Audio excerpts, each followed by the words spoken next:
प्रधानमंत्री तीसरी बार शपथ लेने जा रहे हैं और इसको लेकर तैयारी जोरदार चल रही है। इलोन मस्क ने ट्वीट की है जिसमें उन्होंने नरेंद्र मोदी साहब को कॉन्ग्रेचुलेशंस कहा है।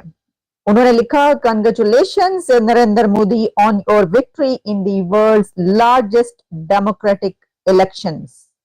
उनका elected, legal, constitutional, acceptable, legitimate prime minister आना बहुत बड़ी बात है। इलोन मस्क बेचैन हुए बैठे हैं कि वो किसी तरीके से फौरी तौर पर इंडिया पहुंचे और वहां पर अपनी कंपनी सेटअप करें और बिजनेस उठाएं वहां से। आप नरेंद्र मोदी की 50 चीजों से इख्तिलाफ कर सकते हैं, लेकिन आप ये माने कि नरेंद्र मोदी को समझ है कि मैंने इंडिया को लेके कैसे चलना है। और हार्वर्ड ग्रेजुएट राहुल गांधी वो स्टोरी नहीं सुना सके।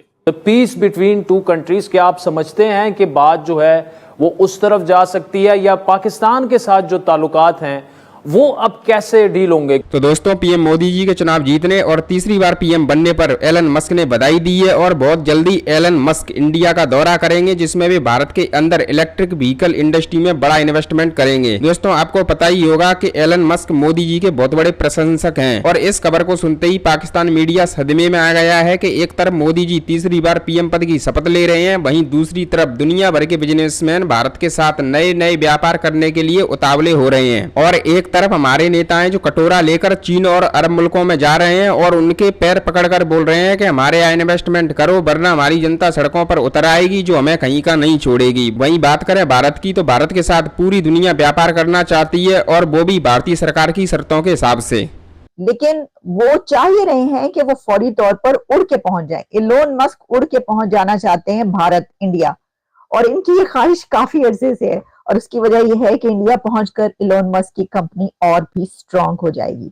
अच्छा, सिर्फ यही नहीं कि इलोन मस्क ने ट्वीट किया है और नरेंद्र मोदी साहब को मुबारकबाद दिया, बल्कि नरेंद्र मोदी साहब ने उस ट्वीट का जवाब भी दिया। और वो जवाब उन्होंने इलोन मस्क को कैसे दिया? उनका कहना यह है कि appreciate your greetings Elon Musk, the talented Indian youth, our demography, predictable policies and stable democratic polity will continue to provide the business environment for our all partners.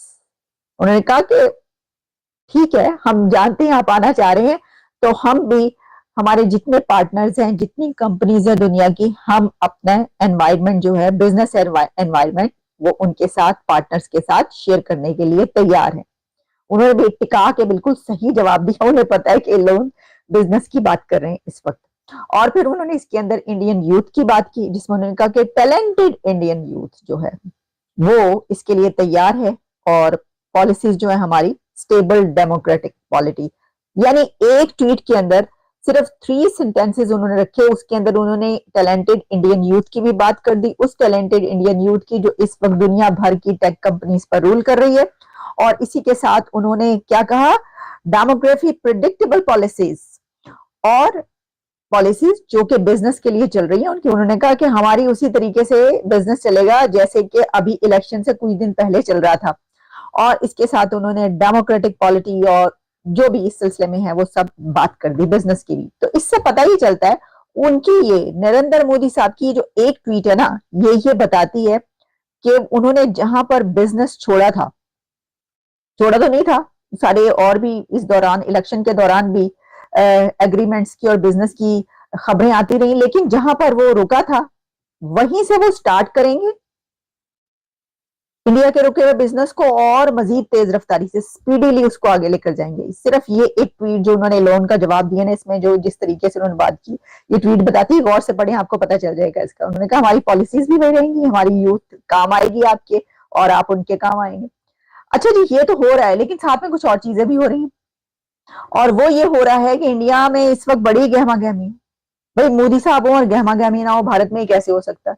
मतलब उनका आप ये पिछला दौर टर्म उठा के देख लीजिए, ऐसी गहमा गहमी, डेली बेसिस पर कोई ना कॉन्फ्रेंस, समिट, दुनिया भर के लीडर्स वहां पर पहुंच रहे होते थे और बस उनके आने की देर है। अभी तो उन्होंने ओथ कर लेना है, चंद घंटे दूर है, और जैसे ही वो ये हलफ उठाएंगे और third time prime minister historic moment में वो बन जाएंगे, तो उस वक्त आप देखिएगा उसके साथ ही क्या शुरू हो गया कि दुनिया के लोग पहुंचना शुरू हो गए वहां पे। तो वर्ल्ड लीडर्स हमने आपको बताए थे कि नरेंद्र मोदी के लिए क्या चैलेंजेस आ रहे हैं, लेकिन सबसे इंपॉर्टेंट चीज ये है कि ये जो स्वेरिंग इन सेरेमनी हो रही है, ठीक है जी, इसमें एक तो चलो डॉक्टर जयशंकर जो हैं उनको सेकंड टर्म के लिए कहा जा रहा है, the best choice for India.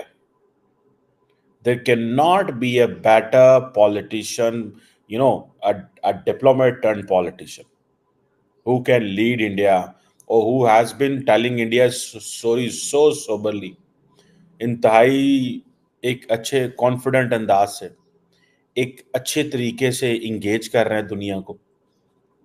और मैं समझता हूं कि नरेंद्र मोदी की जितनी भी फॉरेन पॉलिसी का जो चेहरा है वो जयशंकर है। ये मैंने पहले भी कहा है, ये फिर कह रहा हूं कि इतना तगड़ा foreign minister for external affair आपको कहीं नहीं मिलेगा। इतना तगड़ा मिनिस्टर फॉर एक्सटर्नल अफेयर, जिसको पता है कि मैं जिस पार्टी से उसका क्या मिशन है, क्या मैनिफेस्टो है, क्या बोलना है, क्या लिखना है, क्या करना है। ठीक है जी। अब देखें, एक तरफ तो हम ये देख रहे हैं कि नेबरहुड, ये किसका विजन है नेबरहुड? ये जयशंकर का है, ऑब्वियसली पार्टी का विजन भी होता है, लेकिन मुझे ऐसे लगता है कि अमित शाह साहब और राजनाथ सिंह साहब ऐसे लोग जो हैं, इनकी ये बाउंड्रीज हैं, वो एक डोमेस्टिक उसमें रहते हैं, उससे शायद वो बाहर नहीं लंबा चौड़ा निकलता। ठीक है ना जी। अब देखें ना, ये क्वेश्चन आता है कि एक तरफ देखते हैं, अच्छा इंडिया के अंदर अब तकसीम या गुस्सा भी है कि एक तरफ 7-8 मुल्कों के लोग आ रहे हैं वहां पे, इंडियन ओशन रीजन के, ठीक है जी, जहां पे इंडिया अपने आप को कह रहे हैं हम नेट सिक्योरिटी प्रोवाइडर बनेंगे, और ममता बनर्जी कहती हैं कि उनकी पार्टी जो है वो ये ओथ को अटेंड नहीं करेगी, और मेरा ख्याल है कांग्रेस प्रेसिडेंट जा रहे हैं। बहरहाल क्वेश्चन ये है कि वो इंटरनल पॉलिटिक्स चलती रहती है, गुस्सा होता है, ये होता है, वो होता है, एनीहाउ।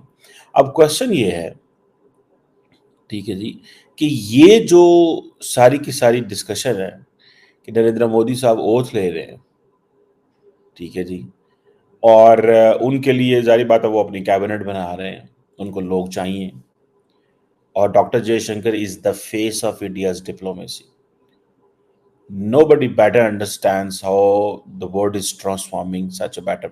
उन्होंने अपने 5 साल टेन्योर के अंदर 2 किताबें भी लिखी थी कि इंडिया क्या सोच रहा है, ठीक है जी, और उसके अंदर उन्होंने